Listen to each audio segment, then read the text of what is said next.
Michael warned me, and I cannot shake the weight of those words. They burn into my chest like fire that refuses to fade, and even as I try to convince myself that it was just a dream, just some illusion of the night, something within me knows with certainty that this was no dream and no accident. It was a warning, and the urgency in his voice carried the kind of truth that your bones recognize even when your mind refuses to accept it. The kind of truth that presses against your soul and demands.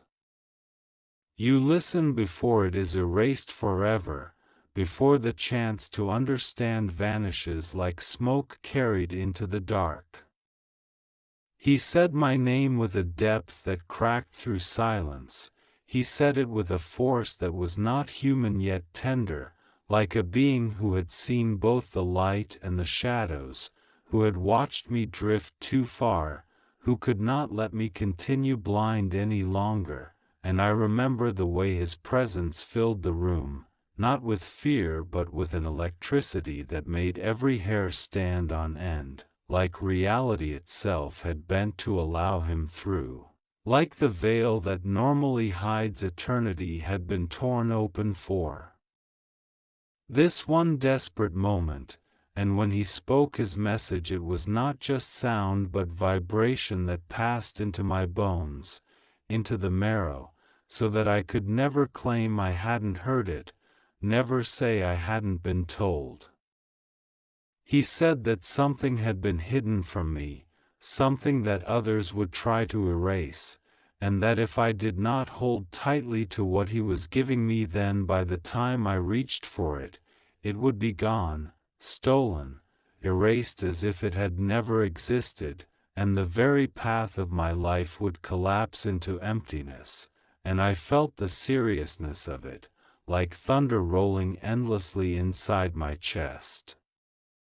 He said time is thinner than we think, and what we assume to be permanent is written on fragile pages that can burn away in an instant, and he said that forces are at work, forces that don't want the truth to reach me, forces that move silently through coincidences, through distractions, through the smallest turns of daily life, so that when I think I am safe, when I think I am only tired or forgetful, I am actually being pulled away from something eternal. His eyes, if they can even be called eyes, were like vast oceans of fire and starlight, and when they fixed on me I felt like every lie I had ever told myself, every excuse, every mask, every avoidance, was burned away until only the raw self was left exposed, trembling, fragile, and yet more real than I had ever felt before, and in that stripping down there was a kind of mercy, because Michael was not here to terrify me but to wake me, to drag me from the edge of the sleep I had been mistaking for life. He told me that the voice calling me from beyond had been growing louder, that a warning had been sent long before but I had not heard it, too lost in the noise of everything else, too distracted by the endless blur of days. But now there was no time to waste, because the erasure was already moving, already sweeping through the edges of my story, already dissolving memories and opportunities that would never return, and that I had only this one chance to listen and to hold on. I tried to speak but no sound came, only breathless air, and Michael silenced me with a gaze, not cruel but commanding, telling me without words that this was not the time for me to ask, this was the time to receive. He said the message must live inside me, that I must not trust it to paper or screen or any fragile thing that could be corrupted or destroyed, but instead I must carve it into my being, breathe it, walk with it, let it seep into every action until even if the world tried to erase it, even if others tried to make me forget, it would not vanish because it had become part of me. And then his voice deepened, stronger than thunder, softer than breath, and he said that what was coming was already set into motion, that signs had been unfolding around me for weeks, maybe even years, but I had refused to see them, calling them coincidences, dismissing them as imagination, and yet those patterns were the fingerprints of the truth, the whispers of what lay beneath, and if I did not look now with open eyes, I would never see them again.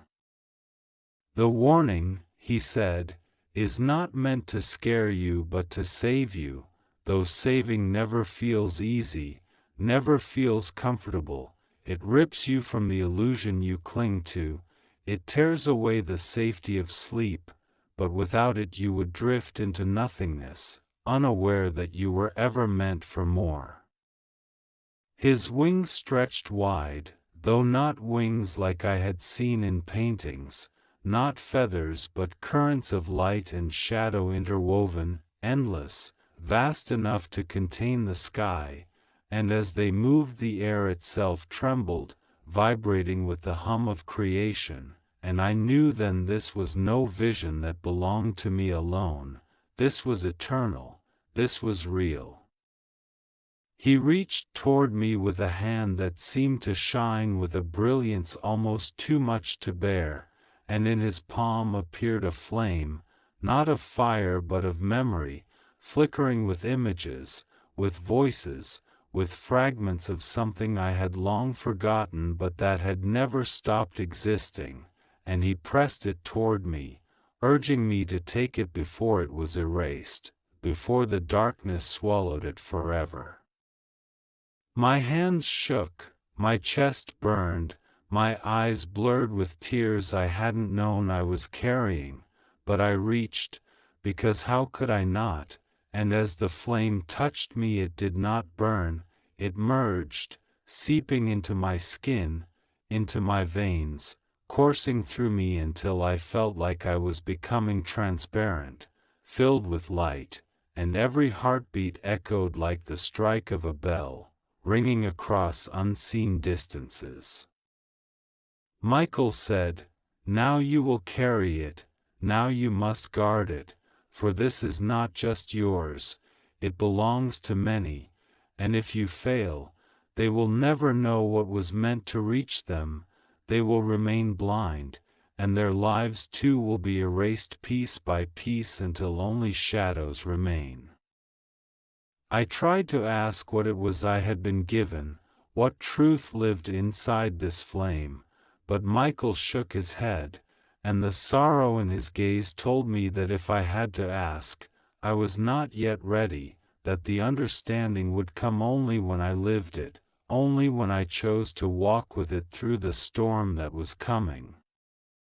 The air thickened, the room dimmed, his form began to fade like smoke curling into wind, and desperation tore through me. I begged him not to leave, begged him to stay until I understood, but his voice, now distant, now everywhere, answered with a final command: "Guard this with all you are, for they will try to take it, they will try to erase it, but if you keep it alive within you, nothing can destroy it." And then he was gone, silence crushing in like the weight of an ocean, and I sat trembling, shaking, clutching at my chest as though to hold the flame steady, as though to keep it from flickering out, and I knew in that moment that nothing in my life would ever be the same again. The silence after Michael vanished was unlike any silence I had ever known. It was not the absence of sound but the presence of something vast and unyielding, pressing against me, filling the room, like every particle of air had been charged with his departure, like the echoes of eternity had been left behind to remind me that what I had just experienced was not a fleeting dream, and as I sat there, shaking, my breath uneven, I realized that the flame he had placed within me was not just light, but weight, a responsibility that tightened my chest and whispered through my veins, urging me not to forget, not to dismiss this as imagination, because that is how erasure begins, through doubt, through the slow dismissal of what you know is true, through the comfort of pretending nothing has changed, but everything had changed, everything, and I could not go back. My thoughts raced, colliding with each other in a storm of fear and wonder, asking questions I had no answers to, but beneath them all was the unshakable awareness that this was not about me alone, that somehow, in some way I could not yet grasp, others were tied to this, others whose paths would either be lit by the flame I carried or left in darkness if I let it go. That was the terror, that my weakness could cost them, that my silence could doom them, and so I clutched at myself, whispering promises I barely understood, swearing to hold it, swearing not to let them take it, even as shadows in the corners of the room seemed to twitch, as if some presence already lingered, watching, waiting for the first crack in my resolve. I stood, though my legs trembled, and every step felt heavier than the last, like unseen hands were pulling at me, trying to slow me down, to weaken me, and the air thickened as I moved, my own shadow stretching unnaturally across the walls, bending where light should not bend, and I remembered Michael's words. They will try to take it, they will try to erase it. Fear coursed through me, but beneath it burned something fiercer, the echo of his command, the hum of the flame, reminding me that fear is the first weapon of erasure, the first crack that lets them in. I spoke aloud, though my voice was shaking. I said, I will not let you take it. I said it again, louder, until the very walls seemed to vibrate, and then the heaviness thinned, the shadows stilled, and I knew that this was only the beginning of the battle. Sleep would not come that night, though I lay in darkness with my eyes closed, for every time I drifted I saw flashes, fragments of the flame within me, images that moved too quickly to grasp, voices whispering half-words, laughter and sorrow intertwined, and each time I tried to hold one steady it slipped away, reminding me of Michael's sorrow when I asked for answers, reminding me that understanding must come through living, not through begging. And so I rose again, pacing the floor, staring at the window where the first hints of dawn crept in, and I thought of the world outside, of the people moving through their days unaware of what pressed so close to us, of what threatened to erase everything they thought was permanent, and I felt both a crushing weight and a rising determination, because if Michael had chosen me to carry this, then I could not afford to falter, I could not afford to fail. The next days unfolded strangely, reality tilting at its edges, small things slipping, moments repeating, faces blurring as though the world itself was being rewritten around me, as though I was standing on ground that was constantly shifting beneath my feet, and yet the flame inside me pulsed steady, a rhythm against the chaos, reminding me to hold on, reminding me that this distortion was not madness but proof of what Michael had said, that erasure was already moving, quietly, invisibly. Until one day entire memories would vanish, entire truths would be swallowed, and no one would even know they were missing.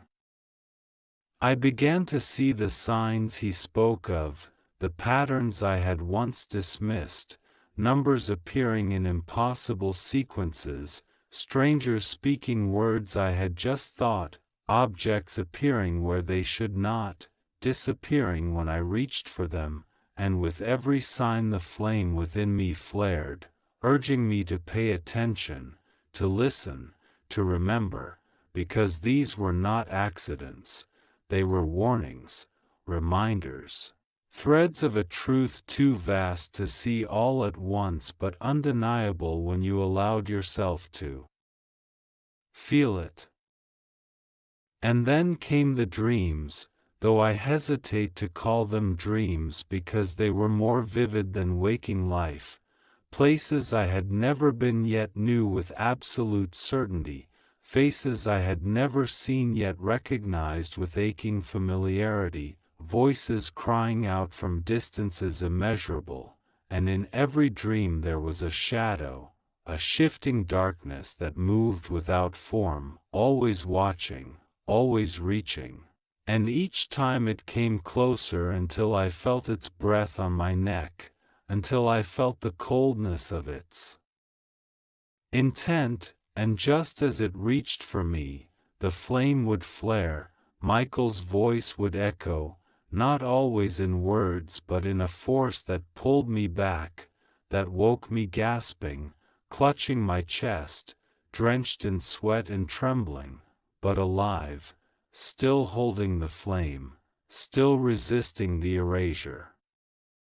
The more it happened, the more I began to realize that this was not just for me, that perhaps the flame itself contained fragments of others, memories of lives, voices of the forgotten, and that if I allowed it to be taken, those fragments would be lost forever, swallowed into nothingness, never to return. And so my resolve deepened, my fear burned into determination, and I began to whisper to the flame, to speak to it as though it could hear, promising it safety, promising I would carry it until my last breath, promising I would not allow them to erase what was meant to live. But even as I promised, I could feel the pressure growing, the weight of the unseen closing in, the subtle manipulation of moments, the bending of time, the whisper of thoughts that were not mine trying to slip into my mind, urging me to doubt, urging me to surrender. And I knew then that Michael's warning was not just for that night, it was for every breath that would follow, every day, every choice, because the battle was constant, relentless, and the only way to win was never to let go. Never to forget, never to allow myself to believe that the danger had passed.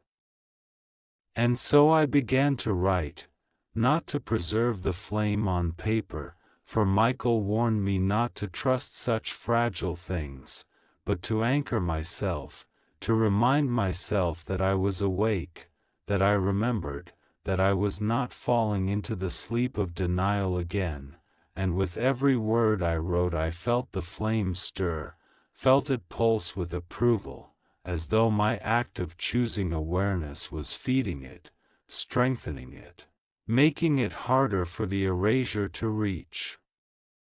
But still, shadows moved, still voices whispered, still the weight pressed heavy, and I knew that this was only the beginning, only the first steps into something vast, something terrifying, something eternal.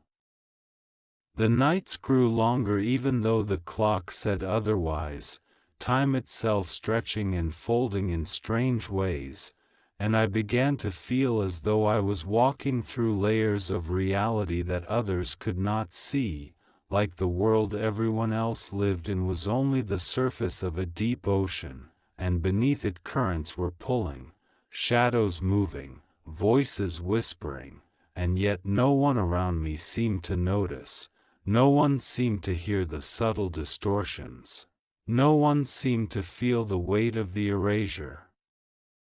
brushing against their lives, erasing details so silently that they never knew something had been lost. I would watch people on the street, smiling, talking, scrolling their screens, and I wondered how many of them had already been touched by it, how many memories had been stolen without them ever realizing, how many choices had been bent, how many dreams had been undone, and I wanted to shake them, to shout, to warn them the way Michael had warned me, but I also knew they would not understand, not yet. Not without carrying the flame themselves, not without waking up, and if I pushed too hard, they would turn away, dismiss me, and that dismissal itself would feed the erasure, would strengthen its grip. So instead I walked quietly, carrying the flame, listening for the hum of its pulse, watching for the patterns that now seemed to spread everywhere like hidden threads woven into the fabric of life, numbers repeating on signs and clocks, words overheard at the exact moment they matched the thought in my head, strange alignments that defied logic but whispered of design, and I began to see them not as coincidences but as markers, as signposts guiding me, reminding me that this was real, that Michael's warning was not madness, that I was walking in a storm others could not see. And sometimes when I was alone, when the air grew too still and the walls seemed to press too close, I would feel the shadow again, the presence that had followed me through dreams, brushing against the edges of my awareness, probing, testing, waiting for weakness, and I would whisper Michael's name, not as a plea but as a shield, and in those moments the flame would flare, light surging through my chest, and the shadow would recoil, not gone but pushed back, lurking, always lurking. The hardest part was the isolation, the sense that I could not share this fully with anyone, that even those closest to me could not understand the depth of what was happening, and sometimes I felt the temptation to let it fade, to pretend none of it was real, to push it all aside and slip back into the comfort of forgetting, because forgetting is easy, forgetting is soft, forgetting is sleep. But every time that temptation rose, the flame burned hotter, searing me from the inside, reminding me of Michael's eyes, reminding me of his voice, reminding me of the urgency in his warning. If you let go, it will be erased forever. And so I clung tighter, even as the days blurred, even as the dreams grew more intense, and one night, as I drifted between waking and sleeping, I felt Michael's presence again, not fully as before, not in the overwhelming brilliance that had filled my room, but as a whisper, a vibration, a pulse in the air, and I knew he was near. His voice came like wind through trees, soft but powerful, carrying words that pierced deeper than sound, and he said, "You are not alone, though it feels as though you walk in silence. There are others who carry fragments too, others who have been warned, others who burn with the same flame, and though you may not see them now, though the erasure tries to keep you apart, there will come a moment when paths converge, when the scattered sparks gather, and together they will blaze against the dark." His words wrapped around me like fire and water at once, both fierce and soothing, and I wept in my sleep, because the loneliness had been crushing and his promise gave me strength to endure. But he also said, "Beware, for not every light is true, not every flame is of the same fire, and there are those who will come cloaked in brightness but carry the shadow within, and they will try to draw you in, to trick you, to make you hand over what you guard willingly, and that is the most dangerous erasure of all, because it comes not by force but by deception, by trust betrayed. His voice faded, but the weight of his words did not, and I woke with a clarity that shook me, realizing that not every friend is safe, not every hand offered is meant to lift, and that I must learn to see beyond faces and words, to feel the resonance of the flame, to let it guide me in knowing what was true. From that night forward I began to sense more than see, to listen beneath the surface of conversations, to watch the spaces between words, and often I felt the flicker of the shadow in places I had not expected, in smiles too practiced, in voices too smooth, and I knew Michael's warning was already proving true, that those who carried the shadow would not come as enemies but as false allies, as companions meant to lead me astray. The realization both terrified me and steeled me, because if they were already near, it meant the erasure was desperate, it meant what I carried was more important than I yet understood, it meant I had to stand firmer, hold tighter, burn brighter, even when I felt like collapsing.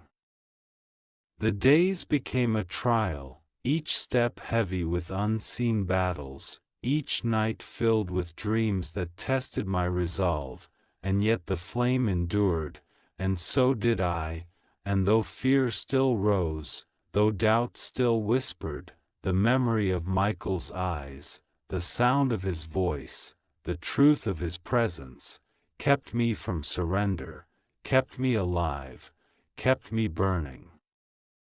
And then one morning, when the sky was painted with the softest edges of dawn, I realized something had shifted, not around me, not in the world others inhabited, but inside me, a clarity I could not have forced, a calm that had been forged in the furnace of fear, sleepless nights, and relentless vigilance, and I knew that the flame was no longer just something I carried. It had become me, intertwined with every thought, every heartbeat, every breath, and I could feel the rhythm of it spreading. Beyond my own body, like ripples on a still pond reaching places unseen, touching fragments of truth scattered across countless lives, binding them together in a network too intricate to map but undeniable in its pull. And in that moment I understood Michael's warning fully, that erasure is real, relentless, patient, and yet it only wins if we forget, only triumphs if we allow doubt to choke our courage, and that the act of holding on, of remembering, of choosing awareness, is itself a rebellion against the forces that seek to undo what is meant to endure. The flame, my constant companion, pulsed warmly, and I whispered a vow that I had never spoken aloud before. I will not let it be erased, I will not allow it to vanish, I will guard it until the end of my days, and even beyond if there is an beyond. And I understood that this promise was more than words, it was life itself, the unbroken line between the seen and unseen, the present and the eternal, the fleeting and the infinite.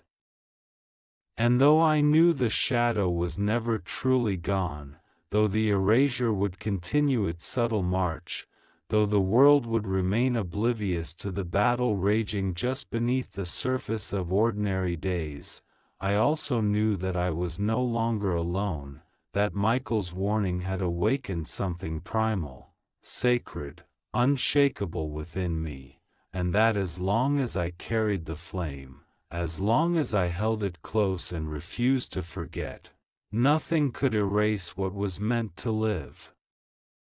And so I walked into the day, the hum of the flame steady in my chest, the memory of his presence etched forever into my being, ready to face whatever the unseen forces would send, ready to honor the warning, ready to guard the truth, because Michael had chosen me for this, and I would not fail, not now, not ever, and the world, though it would not yet understand, would be touched by the light I carried, the light that had been nearly erased but was now eternal within me, and in that quiet,